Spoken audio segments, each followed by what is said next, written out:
game day.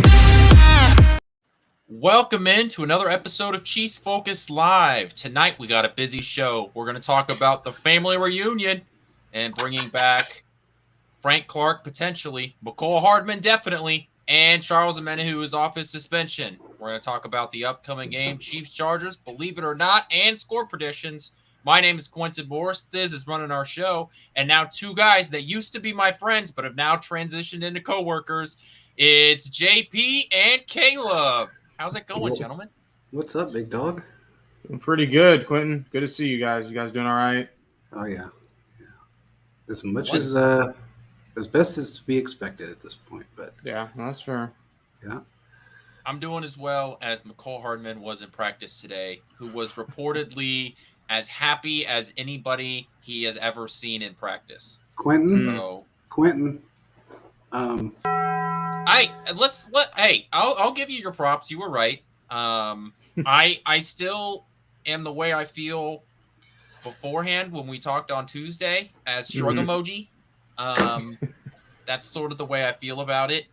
So let's run it back into let's just talk about our first segment, the family. McCole Hardman's back, obviously. Kansas City gave up a 2025 sixth-round pick and are getting McCole Hardman and a 2025 seventh-round pick. So, I mean, you're giving up almost as nothing as you can.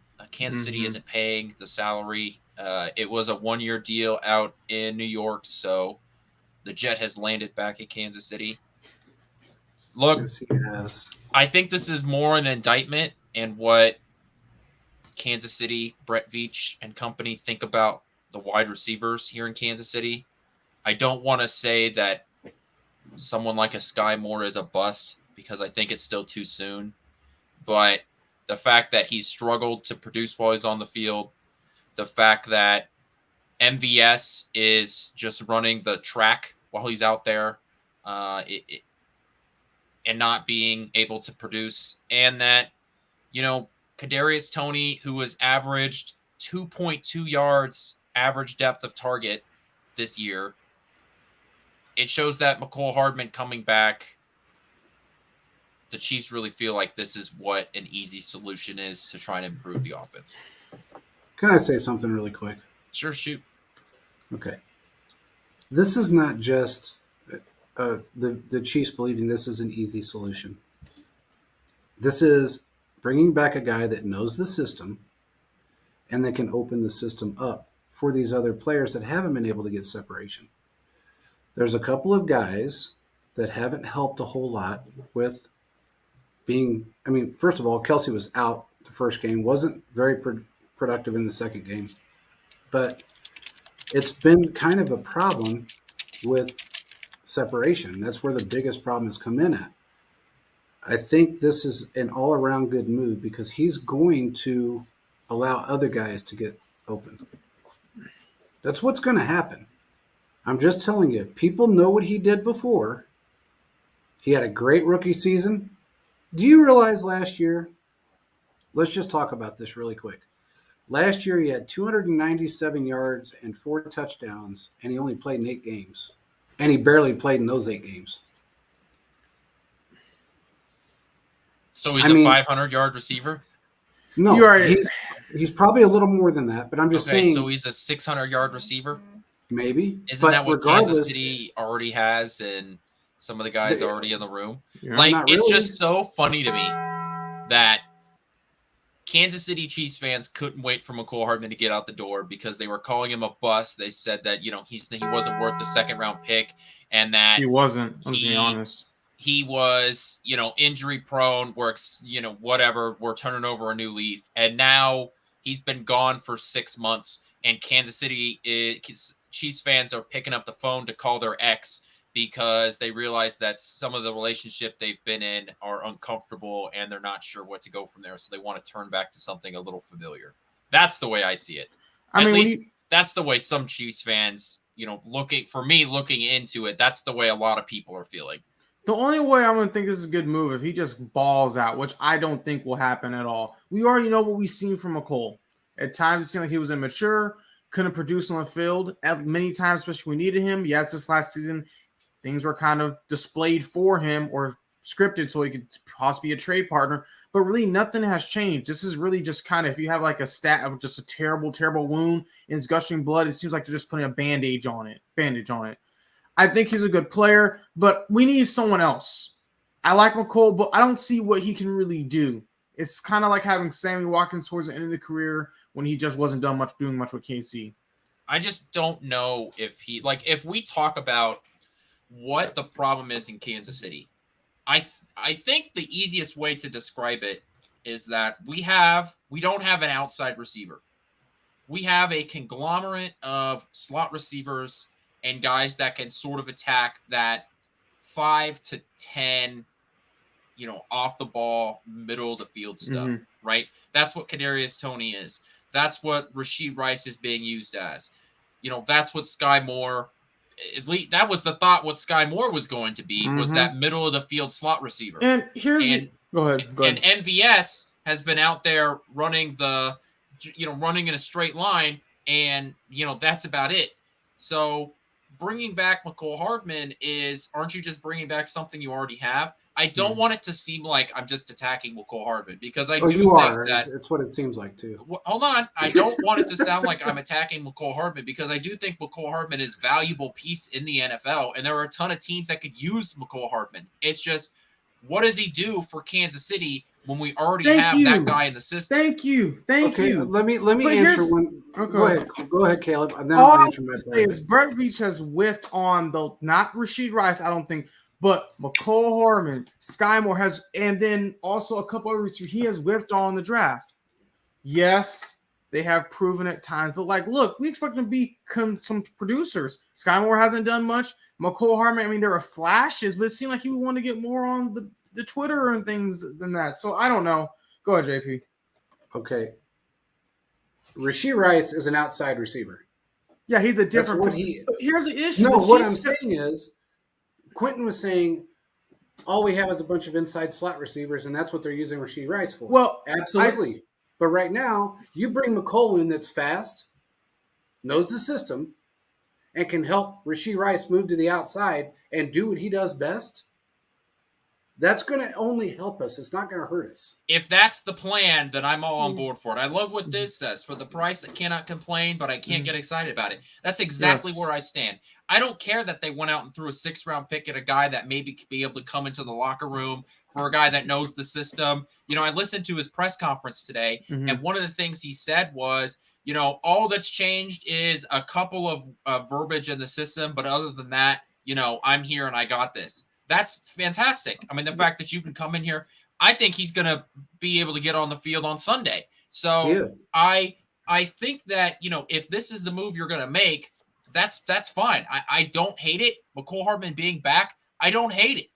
The problem is I just feel like Kansas City didn't need another inside guy. They needed an outside guy. But if JP, if you're right, and they start pushing Rice onto the outside, and McCole Hardman takes those inside Rice snaps, right, then I think it's a great move.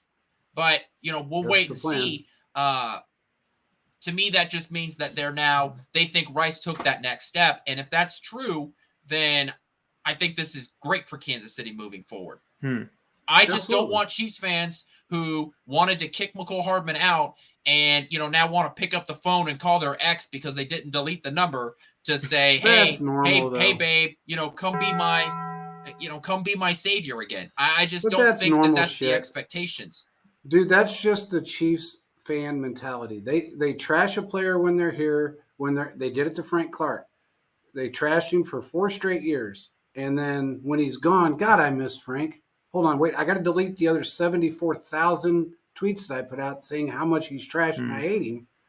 But now I miss him and I want him back. That's just fan mentality. What's up, Will? I'm just telling you, I think it's a good move because you push Rashee Rice to the outside. You put McCole in the slot. If you think about it like this, you got Rashee on the outside. You got McCole in the slot. Bring another wide receiver, that 3 wide receiver set on just say the right side. Yeah, that bunch set. That bunch set that they do. And then you put Travis Kelce and Noah Gray on the left, you got a fucking, and then you got, not to mention the fact that you do have MVS that can catch a football when he's open and he's running down the sidelines. That's a scary bunch of guys to have out on the field.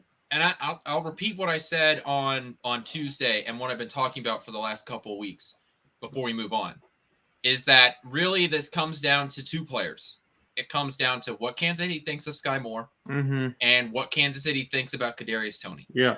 What was happening throughout the entire offseason, from what Kansas City was saying, what reporters were saying, what the information that was coming out from Arrowhead Drive was Kadarius Toney's the number one wide receiver. He's our number one wide receiver. Guys, don't worry about it. He's explosive. He's going to be that guy.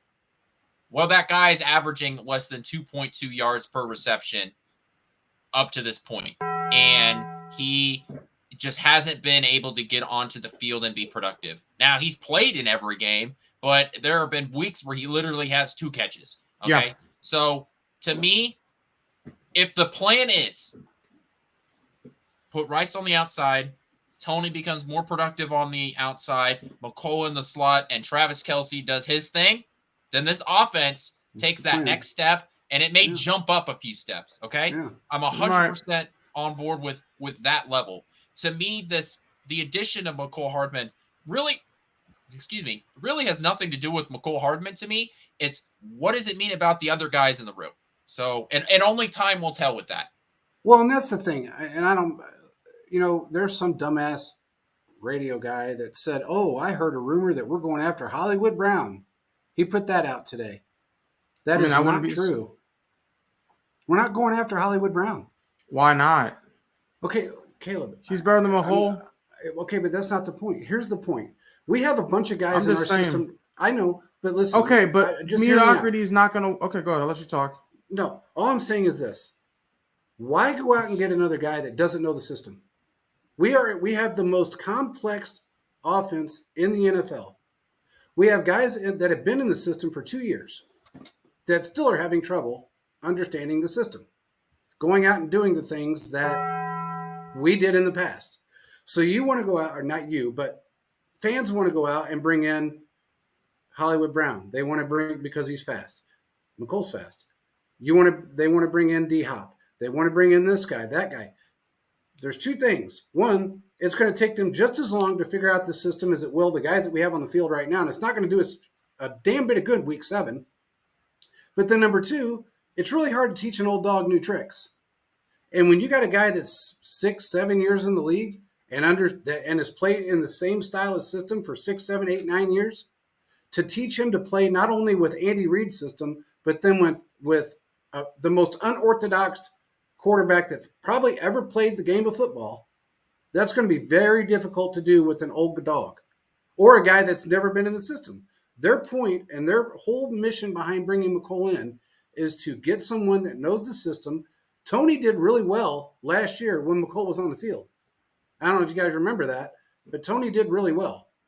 The first 3 or 4 weeks he was on the field before he hurt his ankle, he did really well.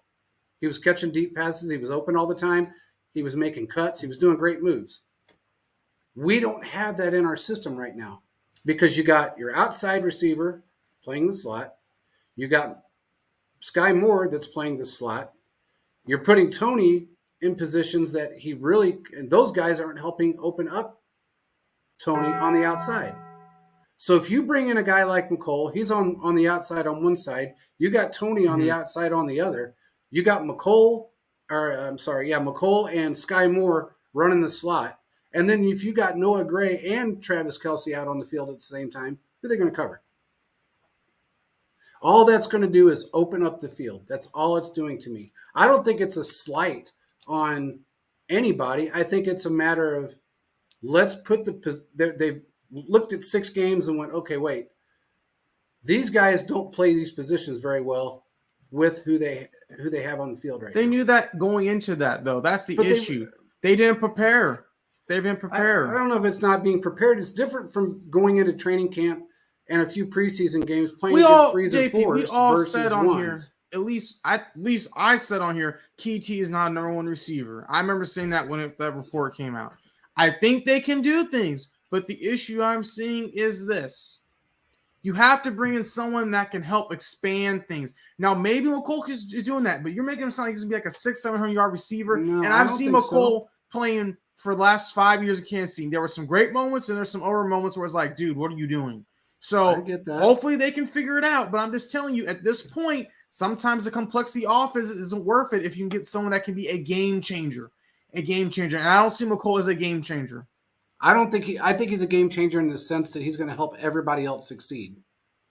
I mean, I wish that's the case, but as we see, unless he's coming back 10 years more mature than when he left Kansas City, then I don't know what to say.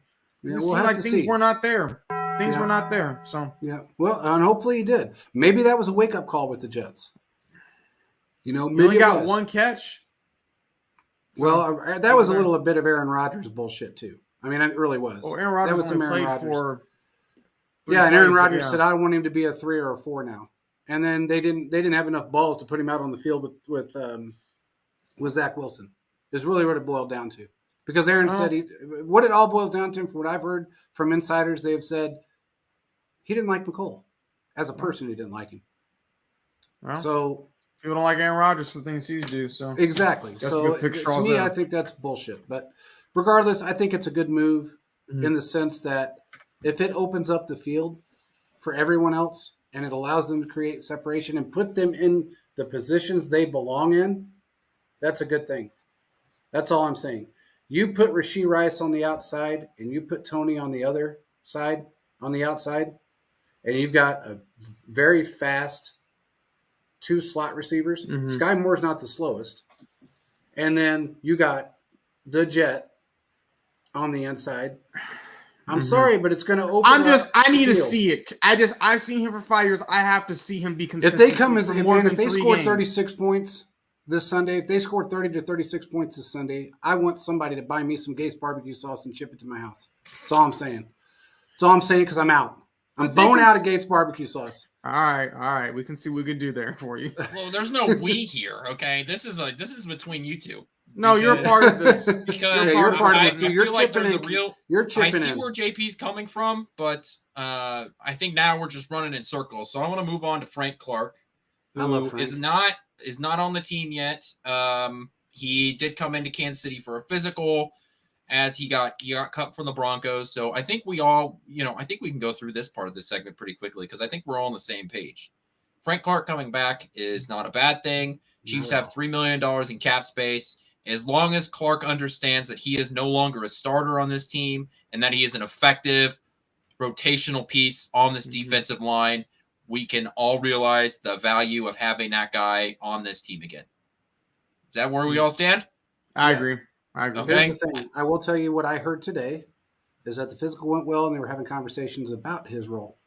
Yeah, I think as long as he's not, coming in with the expectation that he's now a starter, that he's a starter, I think that, he was and is good against the run game.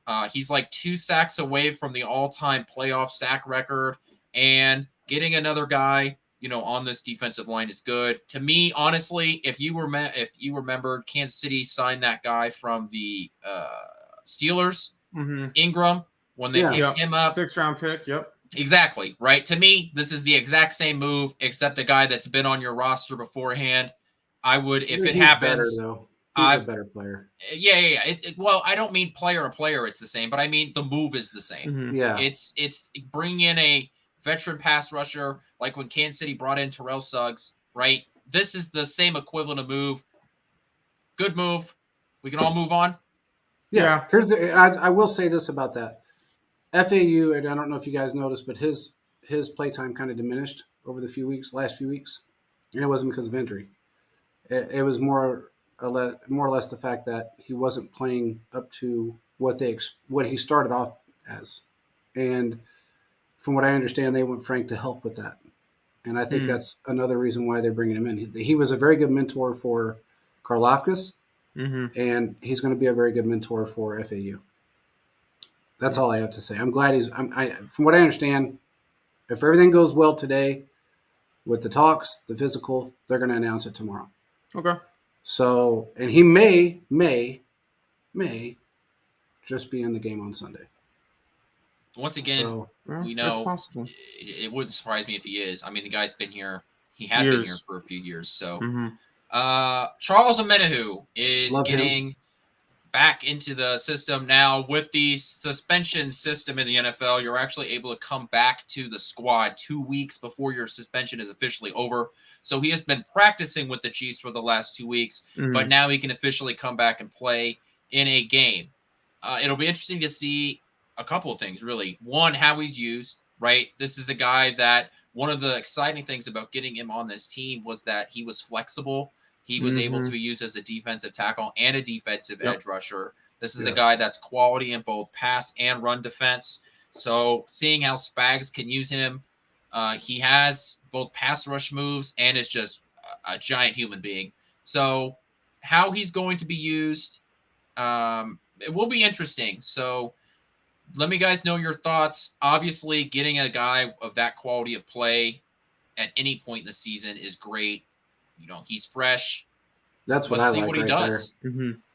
Yeah, that's my I- favorite part right there. Is that the fact that he hasn't even seen the field for the first 6 games, and he's coming in the latter part of the season with great legs Mhm. and ready to go. Yeah, and I would say this: what we have seen with him for the most part is that when it comes down to what Omenihu, him and Frank Clark, and then Chris Jones, when they all get on there, there's gonna be a team. So I expect sacks to go up. Oh yeah, I expect sacks to go up and more pressure. Because if you have all those guys on the field at the same time, and if the offense with the receiving core is not living to standards and you really need to stop, I think they would be the ones that be able to get that. They're going to scare some teams. No, that's a good point. The fact that Kansas City, the rotation, right, is always great on the defensive line. I've been saying this for a few years now. In order to have a great offensive line, you need 5 great offensive linemen. In order to have a great defensive line, you need 8 defensive linemen. Mhm. And it's because of that rotation that you Yep. need to run in and out. And the Thank fact you, that Joe you bring Cullen. in another great piece, right, or another good piece, you're going to ease up the pressure on other guys along that line because there's only Mhm. so many double teams you can do. There's only Yep. so many chip blocks you can do. So this is the kind of move that you need to do. And obviously we signed him back in the offseason, but Yep. getting him back now, going up against a mediocre offensive line at best and another one against Denver before you take on the powerhouse offense that is the Dolphins is a sort of great timing for Kansas City. Yes. Yeah, I Exactly. agree. What's up, Joe? Joe is in the house. All right. I- What do you have something you want to say? No, I'm just I like I said, I've always said, everything starts at the front line, and we already have a powerhouse group of linebackers, and I think right now we're ranked 1 or 2 in secondary. Mhm. So just having Omenihu back, Clark comes back, that's going to open up. Really, Omenihu alone, he's going to open up some gap for Chris Jones to get in there as well, and the Mhm. fact that he can bounce, basically play the Chris Jones role and bounce from the inside to the outside. Mhm. It's just going to be phenomenal to watch what he does. And Frank Clark still has the fastest. He's still the fastest off the ball I've seen since Derek Thomas. Mhm. And that's why I expect sack numbers to go up and more pressures that take place. Absolutely. It's and as you could say, this is the addition the Chiefs needed too, in one way. Joe said, "Is this going to be the only what?" Yes, I believe so. Yeah, I They don't got see rid it. of. They moved. They actually waived 2 guys today to clear a little bit of room. They're going to go on the practice squad, from what I understand. I don't think they're going to bring in another. Now, I did hear. I'm not. I don't want to. I don't want to jinx this for this kid, but they may. God, please let this happen without me screwing this up. I feel like sometimes I'm going to say this and it's just going to jinx it, but they may bring in another punt return guy / wide receiver that I know they called because I talked to him and I talked to them, and it's Boo Smith. And if they bring him in on the punt on the special teams, that's going to be a really good thing. But as far as if you're looking for a big splash name like Hollywood Brown that some fool put out on the radio today, don't expect it to happen. If So it you're telling does, me what great. Philip and I talked about the other day on the phone was terrible? It's just, I'm not saying it's terrible. I'm just saying it's not. I'm giving you a hard time. Yeah, I don't think, from everything I have heard, it's not going to happen. They Doesn't don't. surprise me. First of all, they don't have the cap space for it, and second of all, it's not going to do us any good. I mean, it's not going to help us until the playoffs at best. These guys are they're going to come in like a lot of other guys do, and they're going to go, what the hell does this playbook say? What does that mean? But I again, spend yeah, 24 that's hours fine. in the Yeah. room, Mhm. it's just not conducive to guys that have never played in the system like Andy Reid. Now, I will say this: if this was a guy coming out of San Francisco right now, I would say okay, because they have similar packages. They run somewhat. I mean, Shanahan kind of runs his packages similar to Andy Reid. Yeah. So I wouldn't complain so much if it was a guy that had been in San Francisco's system for the last 2 or 3 years and was successful at it. But nobody out there is from San Francisco right now. These guys have all played on very bland. I can't say they're bland. They're just not Andy Reid systems. So a little difficult to bring somebody in and pay them for something that they're not going to really produce. Yeah. All right, let's move on to our next topic, which is Chiefs. All right, Chiefs Chargers. I want to talk about their defense first because I actually think that this is one of the more interesting parts. We kind of know what the Chargers offense is, but the Chargers defense, guess what? It's bad yet again. They rank in the bottom 30. They are 31st in opponents' yards per game at almost 400, which translates to the 31st worst pass offense in the NFL with 7.7 yards per pass. They give up a ton of yardage per game. They are bottom third in the NFL of opponents' touchdowns per game at 2.8. So they're giving up almost 21 points or 3 touchdowns per game. They're averaging almost just a little over 24 points a game at 24.8. So this is a bad defense. And I know that the Chargers are going to come in here and play tough because, well, that's just what the Chargers do. It doesn't matter what their quarterback is or what the team is. The Chargers, Raiders, and Broncos always play Kansas City tough, but it's a bad defense, and I don't think people talk about just how bad it is enough. And I agree. I mean, Brandon Staley, I don't know what they're doing over there. People call him to get fired every week. Yes, they're a bad defense. I believe the Chiefs will be able to dismantle this team. Now, again, I'm going to tell everyone this, so listen to me. Repeat after me, guys. This is a divisional game opponent. Yes. So it will be tough. I'm just saying. Yes. Yeah. It will be tough. So, I mean, I would love a blowout, but I think this could be a little closer game than what we could be possibly hoping for. Weirdly enough, the Chargers' run defense is average. So yeah, it's about, I think it's ranked around 18th or 19th. It's 17th in yards per game. So they're a little worse than average, but when you're 17th, I'm just going to call you average. Well, it's middle of the road. I mean, that's I mean, you're 17th. 16 would be dead even, so 17th is average to me. So it's interesting that I know Khalil Mack got 6 sacks against the Raiders. So they think that there's a lot of people that think that their rush defense is better than it is because, they put up some crazy sack stats. I know they have a Bosa brother. So he's injured. Once you get past this defensive line, which is, I mean, they've got good players. They got some studs. Yeah, but it's not, good players and bad packages. It's not fantastic. It really It's not like the Browns or the 49ers or any of these other top tier defenses. They just got they got, I don't want to say lucky, but they had a couple of really good games that sort of padded their stats. So once you get past this defensive line, you're able to throw the ball over these. They've got not good corners. They traded their best corner in J.C. Jackson back to the Patriots, or sent him back to the Patriots. So I think that this is a game that Patrick Mahomes is going to have the opportunity to throw the ball because that pass defense is very, very, very Yes, I agree. I had a thought about the That's Chargers scary. yesterday, and I was going to bring it up on this show. When I look at Brandon Staley, I see, and by the way, that's what I really want to bring up. We did the AFC West roundtable on PSF yesterday, and the Broncos guy would not show up. He refused to show, which I wasn't. At first, I thought, wow, that's pretty unprofessional. But he just blanked. Regardless, I had a very intelligent conversation with two guys, one from the Raiders, one from the Chargers. They both had the exact same opinion that I had. And they asked me what my opinion was, and I said, it's your organization's. I said, look, you have a bad organization with the Chargers. They make bad decisions when it comes to their front office and coaching. It is what it is. He agreed.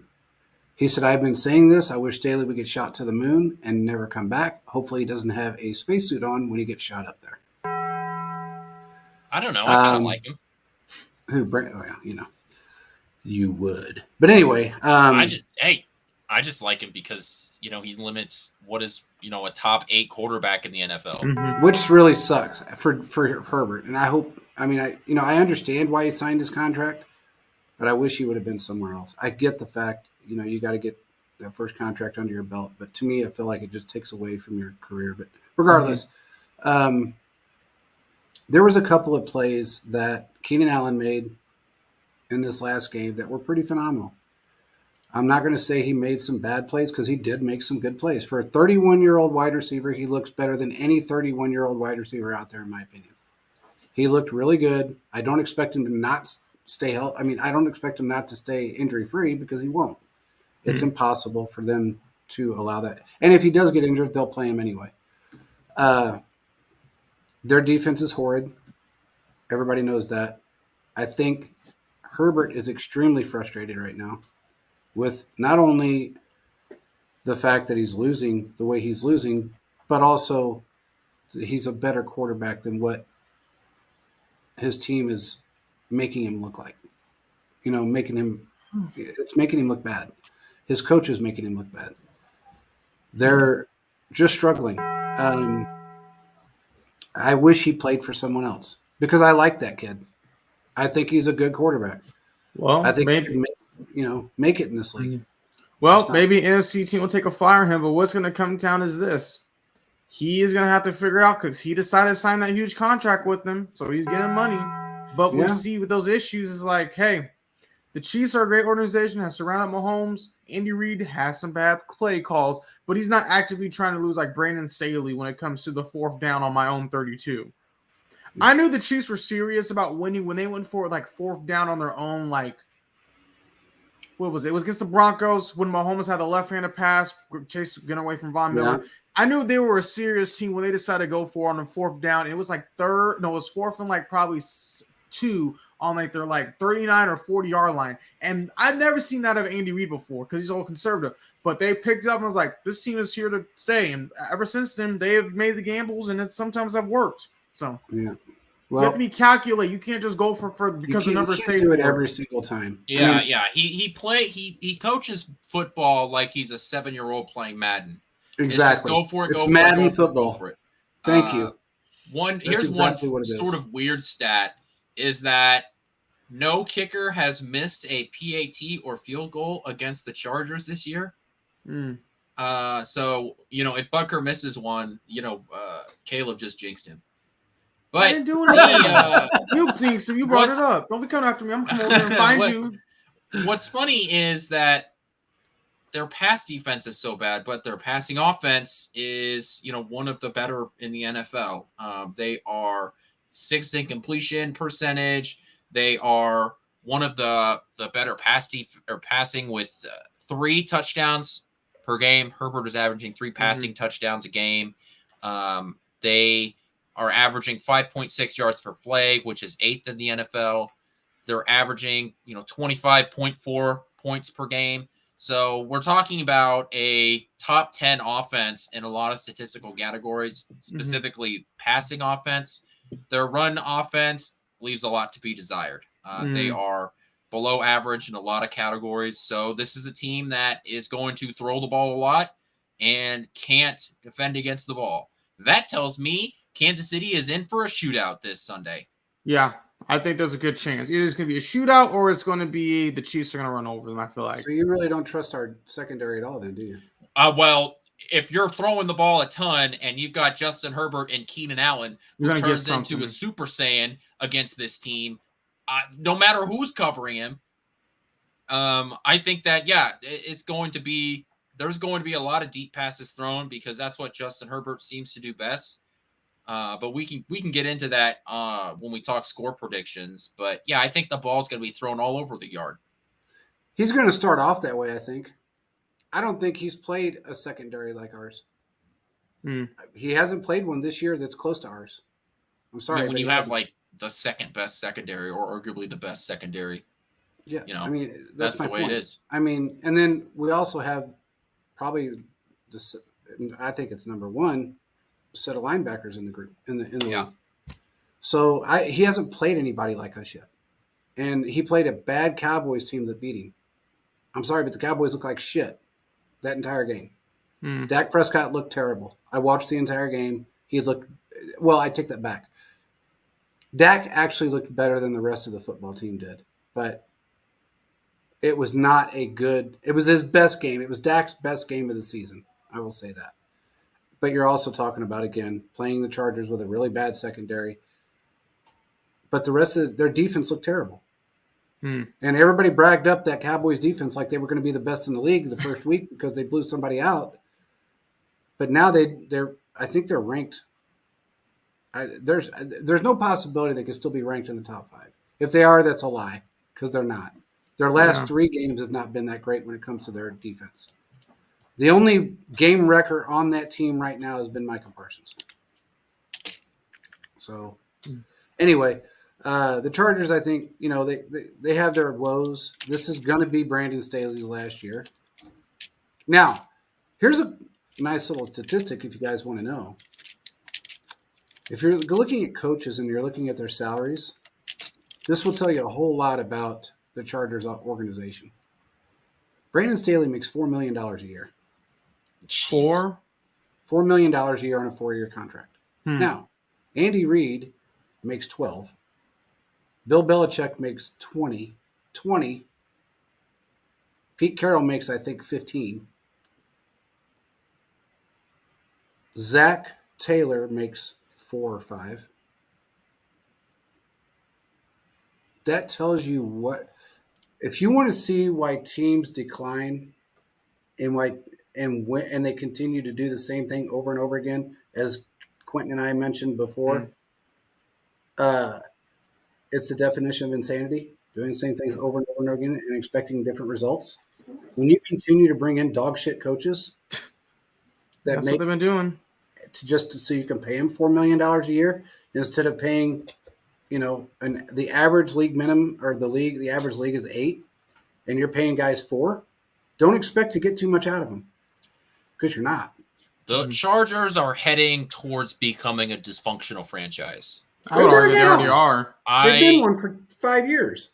I'm trying to think of a comparison for the Chargers to another team in the NFL. Raiders, the Lions at one point. Yeah, the Lions at one point. No, because the Chargers have been able to find the biggest piece, right? They've always, from Dan Fouts to Phillip Rivers to Herbert, right? These are quality, and they've always been able to put quality teams around their quarterback. Basically, for my entire life, the Chargers have been a good team, right? They just haven't been able to break through that marker. I mean, think about it.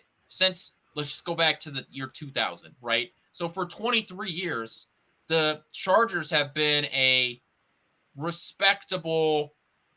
Yeah. Thank you, Thiz. Yeah. There you go.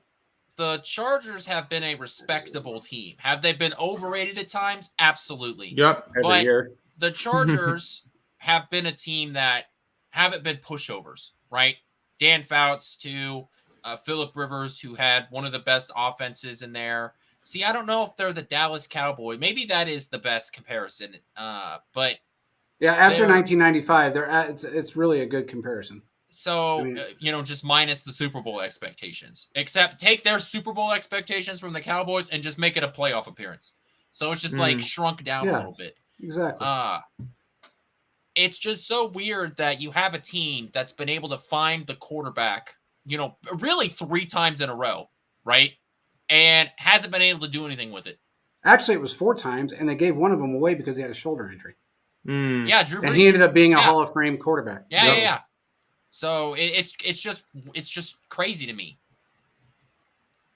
I don't understand it. I know that if you listen, this guy that was on the roundtable with us, he's been covering the Chargers for, I think he said 15 years. Wow. He worked with the team. He was their beat reporter at one time. He's absolutely hates the ownership. He has always hated the ownership. He said for 44 years they have been shit, and he doesn't see it getting any better. And he is about ready to jump ship.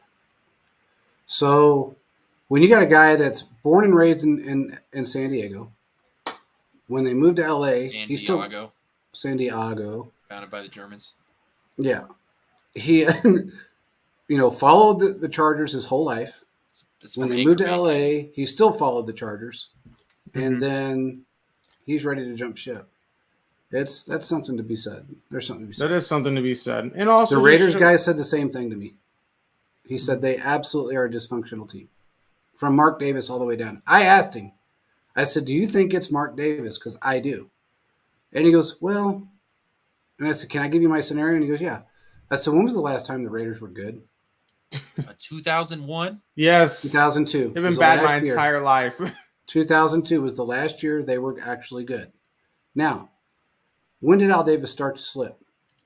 Around 2002 when he started handing the reins over to Mark Davis. When did he get really sick? About 2005. When did he die? 2011. I said, okay, so where's the disconnect here? And he goes, you're right. It's fucking Mark Davis. But you know what Mark Davis did?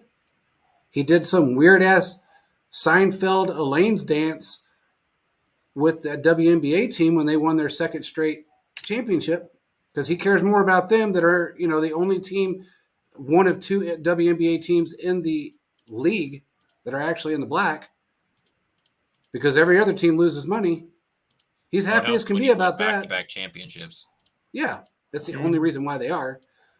So he cares more about the other interest because he knows, and he's actually admitted it. He knows nothing about football. His dad knew about football.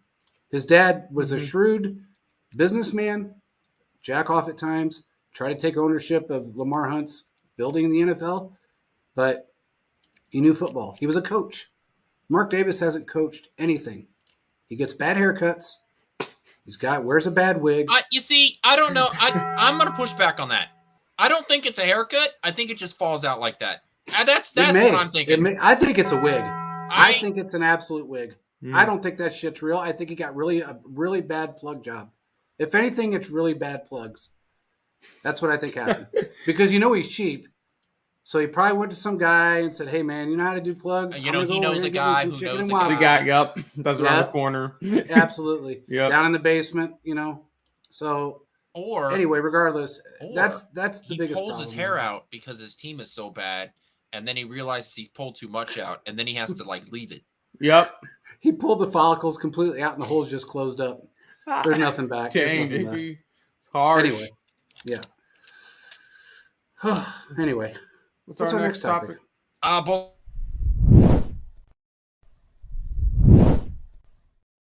Believe it or not, we're going to focus around some of the new players coming back. Believe it or not, Omenihu gets a tackle for loss. Yes, I believe he's going to get a tackle for loss. I think it's very possible, especially where our defense is playing. That will happen for sure. What do you think his role is going to be? They're going to probably have a pitch count, I feel like, but on big play downs, they're going to use him. I really am. To me, this is the most interesting part of the game on Sunday. I want to be watching Omenihu and see how many he comes out. When we do our show, I want to I want to see how Omenihu was used. That'll be like the number one topic. Okay. It's just going to be Omenihu, getting into the backfield and seeing what he does. Because, like I said, the Chargers don't run the ball very well, and they're going to pass the ball a ton. So we'll see. My thoughts on him is he's going to be rotated a little bit. Yeah. From inside to outside. I think he might get – I have a feeling he's going to get a sack, but I feel like – who's our running back? Austin Eckler. I feel like he's going to feel some pain because he's already in pain. He's got a high ankle sprain that he got. Listen to this. The guy gets a high ankle sprain in week 2, and he's playing in week 6 as a running back. That tells you how much their team really values medical. Just stupid. I have a feeling he's going to feel some pain from Omenihu because he's so good against the run. Yeah. I feel like I don't even know if I want to. I wrote these down before the show started, and I feel like this is just going to get JP and Caleb fired up again, and so I don't even know if I want to bring it back. We'll keep our I wrote remarks it down. to 10 It's seconds. in pen, so We'll this keep is our what You this remarks. sure you happened. didn't use Matt Patricia's pencil on plastic paper? Yeah, God, I don't trust a Okay. man that has. Yeah, McCole Hardman gets 2 catches. Yes, because they're gonna feed him the ball. Oh, Yes, because they're gonna force him the ball. JP and I can agree on that now. How many yards will he get? Will he go backwards? Will he do the D-Rob? He doesn't do backward shit. Don't He bring might- up D-Hop. He's not D-Rob. DB, come on. Okay. All right. All right. I'm I just think saying. you got those two He guys may mixed get, up. No, he may get 2 catches, but he might go backwards on one of them. as long as they're ball security, then I don't really care. Okay. All right. All right, the final one is: can Kansas City keep the Chargers under 250 passing yards? No. I think the Chargers are going to get theirs. They're going to get this. These games normally go back and forth and back and forth and back and forth until Herbert those interceptions or the Chiefs just make some bad plays that get them out of it. I think they're going to get over 250 passing yards easily. Unless our defense just dominates like crazy and takes them out. I don't see that. I gotta go the other way. And the only reason I'm saying that is because this secondary is so different than it was last year or the year before or the year before that or any year. This is a different secondary. These guys are on a mission. And I'm going to say they're going to hold them under 250. And I feel like they're going to probably get 2 interceptions. Okay. 2 TDs for who? Is he McCole trying to say Hardman. Okay, I'm God. gonna log Thanks, off Joe. here. Love you. I'm gonna log Love off you, here. Joe. Just go to bed. All right, let's move on to score predictions. Did we only have 2? Those 3: No, we had 3. Omenihu, Oh, we did 3. McCole, Okay. All right. You're right. and under 250 yards. By the way, Okay. I think that they go over the 250 passing yards. But I Yeah, was because you didn't answer. talk about that in my score prediction. I think this will. I think this would be the first time that Kansas City allows more than 20 points. Yeah. I think that I'm going to go with 23-27. I just feel like they're going to try and go for 2 at some point and just mess it up. And so we got to have a weird score here. But I think that, look, the evidence, it's telling me that Kansas City is going to struggle against this good offense, and that they have struggled with in the past. I know it's a different defensive backfield this year, but I would say that Herbert is like 3 times the better quarterback than Russell Wilson is. Russell Wilson got 95 yards, so I think that, I think it'll even out. Yeah. And Keenan Allen does Keenan Allen things against Kansas City. Yeah, that's true. I'm about to say 19-25. I think it's going to be a lot of. I think we're going to see a defensive slugfest. The Chiefs are going to come through with some touchdowns. But I think a lot of field goals are going to be exchanged in this one. And we got to have a weird score for the Chargers. I'm just saying, 19-25 makes sense. Okay. I don't think that one's ever been done on Scoregami before. I do love me a good scoregami. Joe's got 31-27. I'm hoping Chiefs. I'm sure he's going with the Chiefs. That would be interesting if they allowed Herbert to score 27 points. I I'm having a really hard time with this one because I'm always shooting for the moon with this team. Oh, really? Are you gonna say I 40 am. points this time? No, I'm not. Okay, I'm gonna say 31-17 Chiefs. He came down from 40. Hallelujah. Maybe. And this is the game they score starting to wear off on 48. And this is the game they'll score 48. So I'm Okay, coming never down. mind. Yeah. I'm just saying that's how it works out. I'll end up being the guy that says, 31, and then they'll end up scoring 40. Is that because Ross, gets 4 touchdowns? Is that how that happens? Shut your mouth. Quit talking about Ross. It's mean. You're mean. You're a mean man.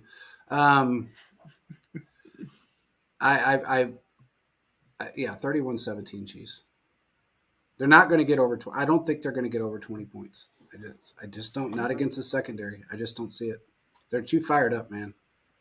All right. Justin Reed's playing out of his freaking shoes right now. You got to remember too, Kansas City plays worse against divisional opponents at home. And it's They over. do. They do. Don't wear red on red. Yeah, that's absolutely true. And I will not wear my Mahomes jersey. This has got 20-25 Chiefs. Okay. I mean, Kansas City is a better team on every level. Kansas City is a better team. The only one I might be able to take away from, if you want to argue that maybe Austin Eckler and their defense or their running back field is better than Kansas City's, I could see that. Austin Eckler is a great out of the backfield pass catcher, and Pacheco's just not there yet. So if you want to have that conversation, I could see at least your argument there. But everywhere else on the field, Kansas City is better than. Even at the wide receiver / pass catcher position, I know that, Keenan Allen is fantastic, especially for a 31-year-old wide receiver. But outside of that, Quentin Johnston has started to become a disappointment. He was supposed to step up when Mike Williams got injured. Big surprise, Mike Williams got injured. Yeah. But Quentin Johnston hasn't yet, and I feel vindicated that, I said the Chiefs shouldn't go out and pick him despite the fact that he spells his name correctly. But, Kansas City is just a better football team all around. They are. And I don't know about the running back side of it because, look, outside of Austin Eckler, who do they have? Not really anyone. Not really anybody. Joshua Kelly, but he's okay. Yeah, he's just He's like a lower. He's like, and I can't believe I'm even fucking saying this. He's a little bit lower than Clyde on my totem pole, and that's hard for me to say. I think I just choked a little bit and I threw up in my mouth. But oh god. Anyway, we have McKinnon, we have Pacheco, and we have the other guy. Isn't this around the time last year that Kansas City started to get McKinnon more involved in the pass offense? Yes, it is. Yes, it absolutely is. One of the things that, and this will be my last topic that I have sort of an audible here. I feel like McKinnon's got to be used more in the red zone, and because really Kansas City hasn't struggled to move the ball. It's really been in the red zone, and even then they're ranked 17th in the NFL. The problem is that when you go 1 for 5 against the Broncos in the red zone, it makes you look bad. So maybe at this time of year you started to use McKinnon more. So maybe, and even though that was a practice run, it makes you look bad. And they were trying different things. And maybe McCole Hardman gets used in the red zone, and that becomes his key use, is not moving the ball down the field, but when you get in between the 20s. So if Kansas City could just improve in the red zone and all of your other percentages stay the same, Kansas City would win the Super Bowl right now. But it's just the fact that Kansas City is struggling to score touchdowns rather than field goals. And in the next, 3 weeks, you're going to have back-to-back games. Buffalo or the Dolphins, you're going to go on your bye week. Then you're going to face the Eagles. You cannot kick field goals against those teams. You cannot. You got to score touchdowns. And Kansas City's got a couple of weeks left. And I would even argue the Chargers, right? We know the Chargers are going to go for a 4th and 4 or a 4th and 7. And your defense, lets a guy go, then that guy might go and score a touchdown. And now you got to come back out and respond. So, maybe the McCole Hardman trade is just something I'm thinking through out loud here, is more about in between the 20s than actually moving the football. Maybe. Well, that and the fact that he's able to when when Hardman, when Mahomes is able to get out of the pocket, he knows how to get open. He knows that more than these wide receivers that we have right now. You know, we talked about this before, where if you got a wide receiver that understands, okay, like Kelsey knows it better than anybody. Okay, Mahomes is in trouble. I got to go find an open spot and just sit down. McCole does know how to do that, and he did it pretty well in the red zone. So you're right, Quentin. I think that's not a bad thing at all. It's something that can only help, and actually it may teach these other guys how to do it as well. Because when you see a younger guy that's 24 years old, I think he's 24 still, that's able to do these things because he was with him for so long, it's only going to help, these other guys. It'll help these guys in their progressions. And I think that's part of the mindset as well. Mahomes wanted somebody that knew what the hell they were doing in the red zone. Yeah. I mean, it is what it is. And he's got somebody now. You can't just rely on Kelsey if Kelsey can't get open because nobody else is doing their job correctly. So, and if you notice, anytime Kelsey did get open, it was usually Rashee Rice on the field that was helping Kelsey get open, especially in the last 2 or 3 games. So I feel like it's a good thing. And you're right, Philip. He is going to help us against press man coverage. He'll open the field up for Kelsey and Rice, and I agree. And they're going to move Rice to the outside. You mark my words. They will move him to the outside, and McCole will be the slot. So, anyway, that's all I got. That's everything, yeah. So, well, everybody, we appreciate you for joining, and make sure you join the PSF app. I know we say this every week. We do live game casts during every game during the NFL season for the Chiefs. We have a Power Fan badge giveaway going on, so make sure you join. It's a lot more fun to listen to Joe Buck and Troy Aikman. They both suck. With that being said, we'll talk to you guys later. Peace out, everybody.